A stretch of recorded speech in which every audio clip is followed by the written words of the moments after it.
Bienvenue dans cette nouvelle exploration mathématique. Aujourd'hui, on plonge dans un concept absolument central, la fonction exponentielle. L'idée, c'est de décortiquer un peu les cours pour en extraire l'essentiel. Exactement, l'essentiel pour bien la comprendre, cette fonction qu'on retrouve un peu partout. Alors justement, qu'est-ce qui la rend si spéciale? Pourquoi elle est si fondamentale? Eh bien, tout part de cette définition en fait. C'est assez unique. C'est la seule fonction qui est définie et dérivable sur tous les nombres réels, donc sur R, et qui a deux caractéristiques bien précises. Déjà, sa valeur en 0, c'est 1. Donc exponentielle de 0 égale 1. Ok, ça c'est le point de départ. Voilà. Et la deuxième chose qui est cruciale, sa dérivée, c'est elle-même. La dérivée de exponentielle de x, eh bien c'est exponentielle de x, partout. Attends, sa dérivée, c'est elle-même. C'est c'est quand même assez fou comme propriété, non? Oui, c'est ça qui est puissant. Ça veut dire que le taux auquel elle change est égal à sa valeur, à cet instant précis. Hmm. Donc plus elle est grande, plus elle augmente vite. Exactement.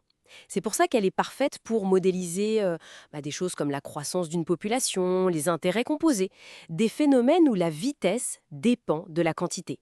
Et il faut savoir que les mathématiciens ont prouvé qu'elle est vraiment unique avec ces conditions. Continue, exponentielle de 0 égale 1 et dérivée égale à elle-même. Quelles sont les premières conséquences directes de cette définition? Alors, une conséquence 1 reporte, qu'on voit dans la preuve d'unicité, c'est que pour n'importe quel x réel, si on fait exponentielle de x multiplié par exponentielle de moins x, ça fait toujours 1. Ah, d'accord. Et ça implique une chose fondamentale. La fonction exponentielle ne s'annule jamais. Elle ne peut pas être égale à 0. Jamais. Zéro. Intéressant.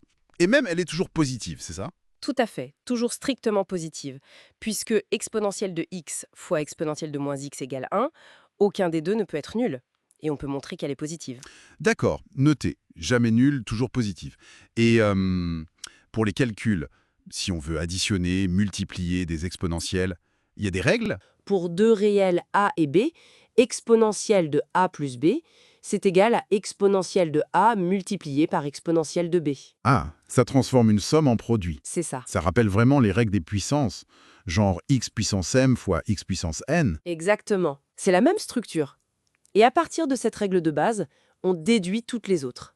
Par exemple, exponentielle de moins a, c'est 1 divisé par exponentielle de a. Logique, comme a puissance moins n égale 1 sur a puissance n. Voilà. Et exponentielle de a moins b, c'est exponentielle de a divisé par exponentielle de b.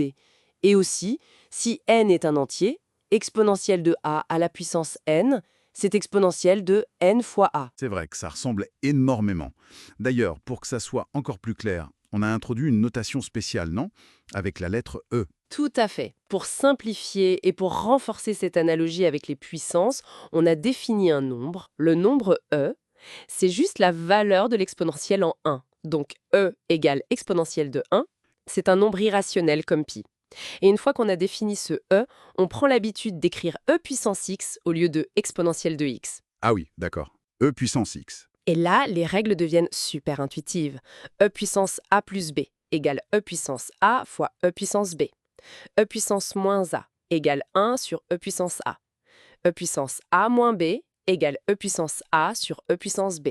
Et e puissance a puissance n égale e puissance n fois a. Si on connaît ces règles de puissance, on sait manipuler l'exponentielle. C'est nettement plus pratique, c'est vrai, hein. Bon, on a dit positive. Toujours positive. Et son comportement général, sa variation. Mhm. Alors, on revient à la dérivée. La dérivée de e puissance x, c'est... Et puissance x elle-même. Voilà. Et on vient de dire que e puissance x est toujours... Strictement positive. Donc, si la dérivée est toujours strictement positive, ça veut dire que la fonction est Strictement croissante. tout le temps. Exactement. La fonction exponentielle est strictement croissante sur R. Donc si on visualise la courbe, elle vient de valeurs très très proches de 0 quand x est très négatif. Mhm, Elle passe par le point 0, 1, parce que e puissance 0 égale 1. c'est ça. Et ensuite elle grimpe et elle grimpe de plus en plus vite vers plus l'infini. C'est une très bonne description. La croissance s'accélère de manière exponentielle. D'accord. Et petite variation. Si on regarde une fonction comme e puissance k fois x, avec un k, un coefficient devant le x. Ça change quoi? Ah, bonne question. La fonction f de x égale e puissance k fois x. Pour connaître ces variations, on calcule sa dérivée. La dérivée, c'est k fois e puissance k fois x. K fois e puissance kx. Oui, et comme on sait que e puissance k fois x est toujours positif, le signe de la dérivée dépend uniquement du signe de k. Ah, d'accord. Donc si k est positif, La dérivée est positive, la fonction est strictement croissante, comme e puissance 2x par exemple. et si k est négatif, La dérivée est négative et donc la fonction est strictement décroissante. Pense à e puissance moins x. et si k vaut 0, Si k vaut 0, on a e puissance 0 fois x, soit e puissance 0, ce qui fait 1. La fonction est constante, égale à 1. Sa dérivée est bien 0 fois e puissance 0x, donc 0. parfait, c'est très clair. Alors, si on devait résumer l'essentiel de l'essentiel, fonction unique définie par exponentielle de 0 égale 1 et surtout dérivée égale à elle-même. C'est le point de départ. On la note e puissance x avec e qui vaut environ 2,72. Elle est toujours positive, toujours strictement croissante et elle transforme les sommes en produits. E puissance a plus b égale e puissance a fois e puissance b. Voilà, je pense que ça couvre vraiment les points fondamentaux à retenir. On a les bases solides là. Oui. Et peut-être pour aller un peu plus loin, une question à méditer. Maintenant qu'on a bien vu que sa propriété unique, c'est d'avoir sa dérivée égale à elle-même, comment est-ce que cette propriété spécifique explique pourquoi elle est si indispensable pour décrire tous ces phénomènes en physique, en biologie, en économie, où la vitesse d'évolution est proportionnelle à la quantité présente? Ah, excellente question pour continuer la réflexion. Pourquoi cette simple égalité f' égale f a des conséquences si profondes dans le monde réel? Très intéressant. Bien, cette exploration vous a été proposée par Maths au carré.